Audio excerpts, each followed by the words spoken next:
Assalamualaikum warahmatullahi wabarakatuh. Halo semuanya, jumpa lagi dengan saya Chow Sing Sing, kurator dari podcast Horror Night Story.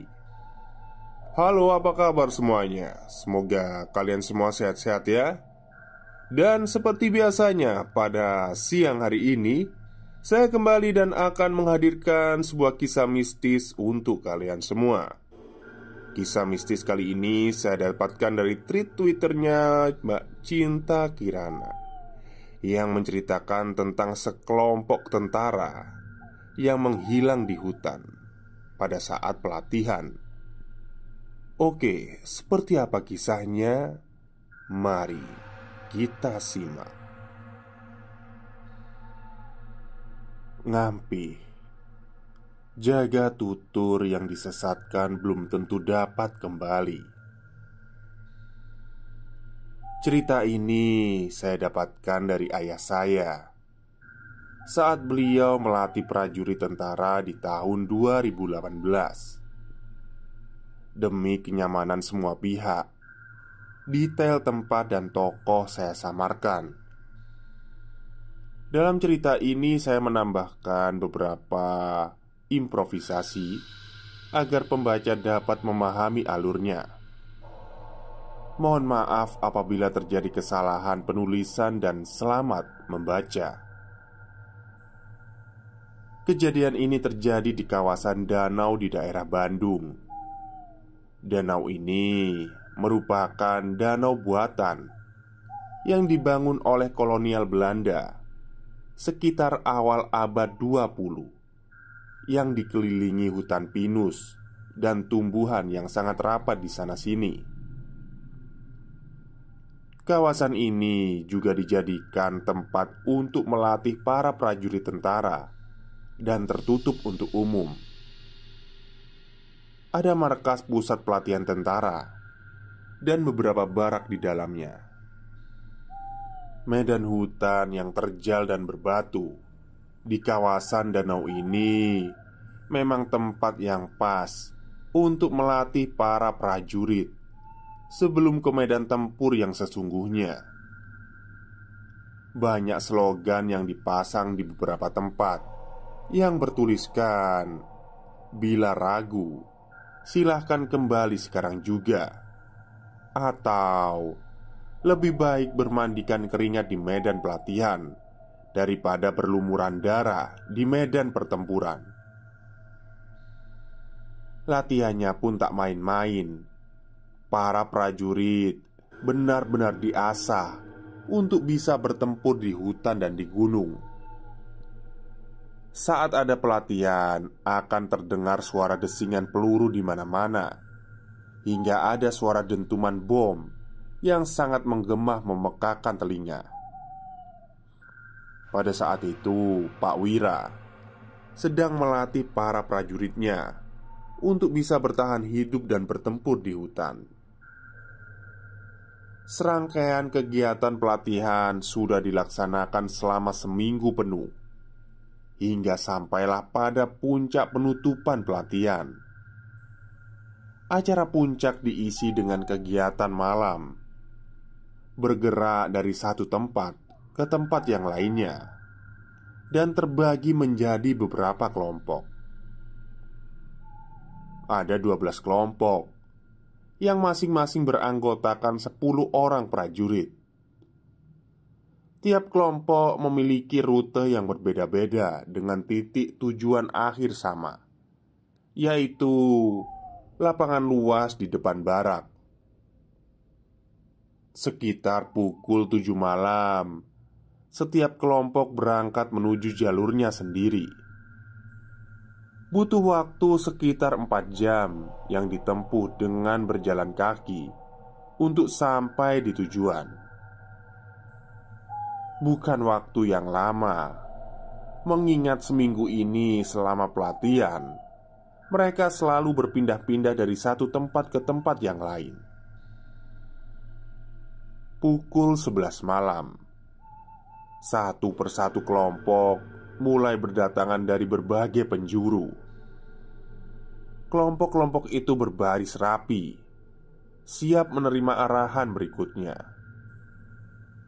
Tak lama, salah satu anggota Pak Wira datang menghampiri dan melapor bahwa hanya ada 11 kelompok yang kembali. Sisa satu kelompok lagi yang belum kembali. Setelah acara penutupan selesai, Pak Wira membubarkan 11 kelompok yang ada dan memerintahkan mereka untuk beristirahat. Para prajurit pun langsung bergegas untuk beristirahat. Entah karena lelah setelah menjalani pelatihan yang berat, ke-11 kelompok ini tidak menyadari bahwa ada rekan mereka yang belum tiba. Sekitar pukul 12 malam, Pak Wira bersama rekan dan anggotanya bergerak mencari satu kelompok yang belum kembali itu. Sebenarnya, setiap kelompok dibekali satu HT sebagai alat komunikasi. Akan tetapi saat pencarian, ketika Pak Wira mencoba menghubungi, HT kelompok itu tidak terhubung. Karena pencarian tidak membuahkan hasil, Pak Wira memerintahkan anggotanya untuk kembali saja dan menunggu kelompok itu datang atau melanjutkan pencarian esok paginya. Pagi pun tiba. Pukul 6 Pak Wira dan pelatih lain melakukan pengecekan. Komandan prajurit lalu melaporkan bahwa sejak semalam ada satu kelompok yang belum tergabung. Walaupun sudah mengetahui informasi ini dari anggotanya tadi malam, Pak Wira tetap menanyakan kapan kelompok yang hilang tersebut bergerak dan melalui jalur rute yang mana. Komandan prajurit pun menjelaskan dengan rinci jalur mana yang dilalui kelompok tersebut sambil menunjukkan peta. Seusai penjelasan tersebut, Pak Wira langsung pergi masuk ke dalam hutan seorang diri, mengendarai motor trail sambil membawa senjata. Tak mudah mengendarai motor trail dengan kondisi jalan yang licin sehabis hujan sepanjang subuh. Di satu tempat Pak Wira berhenti untuk mengisi peluru pada senjata yang ia bawa. Ia pun memarkirkan motornya dan berdiri menghadap satu gunung di depannya sambil berteriak dengan lantang, "Tolong kembalikan. Kami di sini tidak ingin mengganggu. Tolong kembalikan." Pak Wira tahu betul tidak ada orang di sana, tapi ia tetap berteriak meminta tolong agar kelompok yang hilang dikembalikan. Sekitar 15 menit kemudian, datanglah 5 anggota menyusul ke tempat Pak Wira. Pak Wira pun memerintahkan 5 anggota ini untuk menyusuri hutan sambil berteriak dan meletupkan senjata agar kelompok yang hilang itu dapat menemukan jalan kembali dengan mendengar suara bising. Kelima anggota kelompok itu pergi sambil berteriak sekuat tenaga, "Woi! Woi!" dengan tembakan senjata yang nyaring.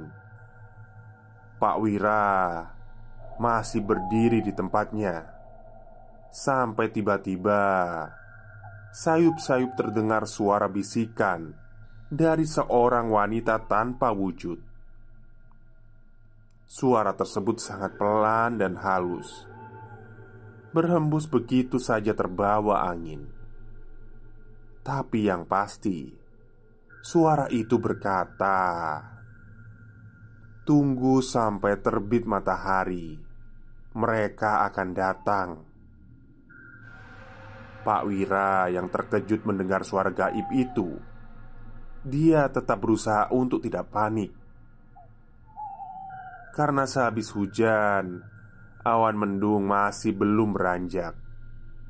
Ditambah dengan kondisi pepohonan di hutan yang rimbun, membuat cahaya matahari tidak dapat menembus. Walaupun sudah jam 6 lewat, kawasan ini masih terlihat gelap. Pukul 6 lebih 30 menit, Pak Setno, rekan Pak Wira, datang menghampiri menanyakan perkembangan pencarian kelompok yang hilang itu. Pak Wira pun menyampaikan pada Pak Setno untuk menunggu sampai matahari terbit. Kelompok yang hilang itu akan datang dari arah timur dengan jarak 100 meter dari tempat mereka berdiri.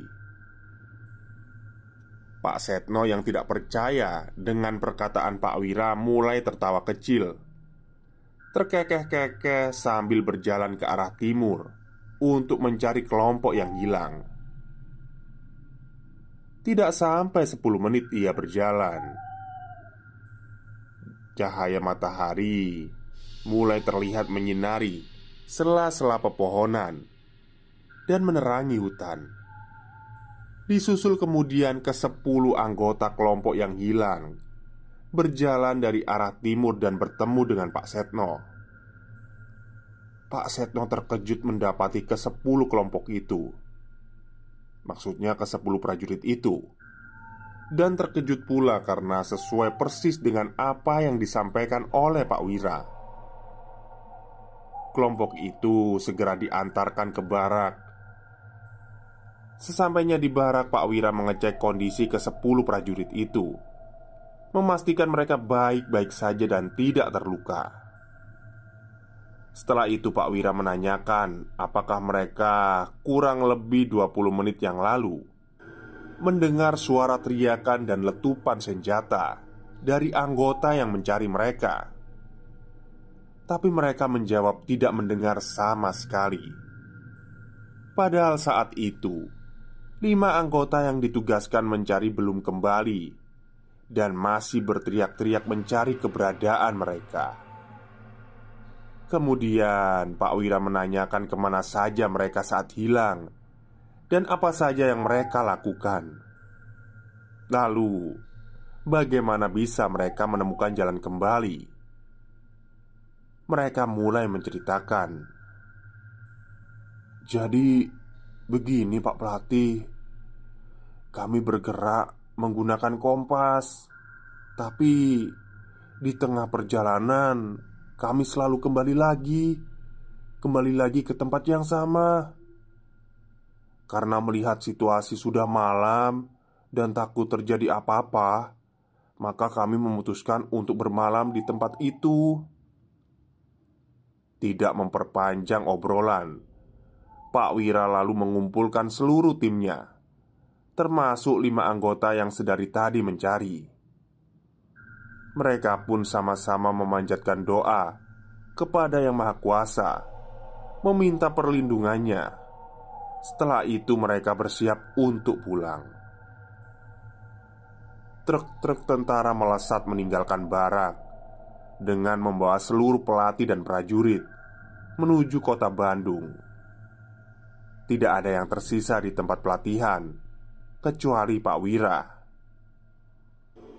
Pak Wira pergi menaiki motor trailnya menuju tempat di mana ia mendapatkan bisikan gaib. Dia memarkirkan motornya lalu menghadap kembali ke arah satu gunung sambil berkata, "Terima kasih sudah mengembalikan anggota saya." Ia kemudian pergi meninggalkan tempat itu, menyusul rombongan menggunakan truk. Sesampainya di markas tentara di Bandung, Pak Wira kembali mengumpulkan ke-10 prajurit yang sempat hilang itu. Ia kembali menanyakan apa yang terjadi saat itu. Mereka menceritakan dengan detail apa yang mereka lalui. Saat menempuh perjalanan, banyak sekali kejanggalan-kejanggalan yang terjadi. Di awal perjalanan, keadaan nampak biasa-biasa saja. Mereka mengikuti jalur sesuai dengan petunjuk arah kompas. Mereka berjalan di antara pohon-pohon tinggi dan semak-semak belukar. Saat menemui jalan buntu, mereka membuka jalan dengan menebas semak-semak dan menyingkirkannya. 1 jam setelah perjalanan, mereka melihat jalanan yang sudah dibuka. Terdapat bekas tebasan dan pijakan kaki. Mereka familiar dengan jalan tersebut karena ada pohon yang mereka tandai saat melewatinya. Ini adalah jalan yang sudah dilalui. Mereka keheranan. Tidak mungkin kembali ke tempat semula karena mereka berjalan lurus mengikuti arah kompas. Ketua tim pun memutuskan untuk kembali saja berjalan dengan sesuai arah yang ditujukan kompas. Namun, kedua kalinya mereka sampai di tempat yang sama. Ini benar-benar aneh sekali. Mereka pun segera pergi dari tempat itu, kembali berjalan. Malam semakin larut, udara semakin dingin. Suara binatang malam yang sebelumnya terdengar riuh mulai menyepi, hening. Suasana terasa sangat mencekam dengan gelapnya hutan. Saat berjalan, mereka serasa diawasi oleh sesuatu yang tidak bisa mereka lihat. Langkah semakin menderu kencang, padahal tubuh mereka sudah kelelahan setelah seminggu digembleng penuh. Punggung mereka serasa seperti mengangkut tumpukan batu, padahal mereka masih membawa ransel yang sama. Untuk yang ketiga kalinya, mereka berhenti di tempat yang sama. Pikiran mereka mulai kacau. Ketua tim menenangkan dan memberi instruksi untuk tidak melanjutkan perjalanan dan memilih untuk bermalam di tempat itu saja. Tenda sederhana pun didirikan dan mereka beristirahat. Paginya, mereka terbangun dan melihat sinar matahari. Mereka pun bergegas pergi meninggalkan tempat itu dan mulai berjalan menyusuri jalan yang tersinari matahari. Di tengah perjalanan kembali, mereka bertemu dengan Pak Setno yang ternyata sedang mencari mereka. Atas kejadian itu, mereka mulai introspeksi diri. Mungkin mereka disesatkan karena sebelumnya mereka saling membanggakan diri tentang siapa yang paling lihai menaklukkan medan hutan rimba. Mereka tenggelam dalam kesombongan masing-masing hingga akhirnya ditegur oleh penghuni hutan itu. Selesai mendengarkan penjelasan itu, Pak Wira berkata, "Jaga tutur, yang disesatkan itu belum tentu dapat kembali." Mereka pun mengakui kesalahan dan berjanji tidak mengulanginya lagi. Atas kejadian ini, tentulah kita semua dapat mengambil pelajaran bahwa kesombongan hanya akan mencelakakan diri sendiri.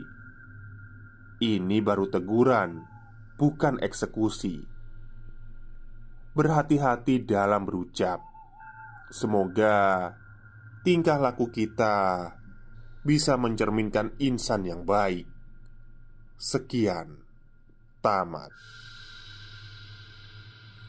Baik, itulah cerita singkat dari Mbak Cinta Kirana ya, yang dia dapatkan dari bapaknya sendiri. Jadi, ya di Jawa Timur pun ada ya tempat seperti itu. Kalau nggak salah itu di Banyuwangi ya kayaknya. Iya di Banyuwangi itu pokoknya itu. Yang pernah, kalau kalian pernah mendengar ada pelatihan di danaunya itu kayak tanknya itu nggak kembali gitu loh. Tank amfibinya itu nggak kembali. Lupa saya di mana itu. Pokoknya di Banyuwangi, di daerah mana gitu. Ada kok ceritanya. Cari aja di Google mungkin ada. Baik, mungkin itu saja cerita untuk siang hari ini. Kurang lebihnya saya mohon maaf. Wassalamualaikum warahmatullahi wabarakatuh.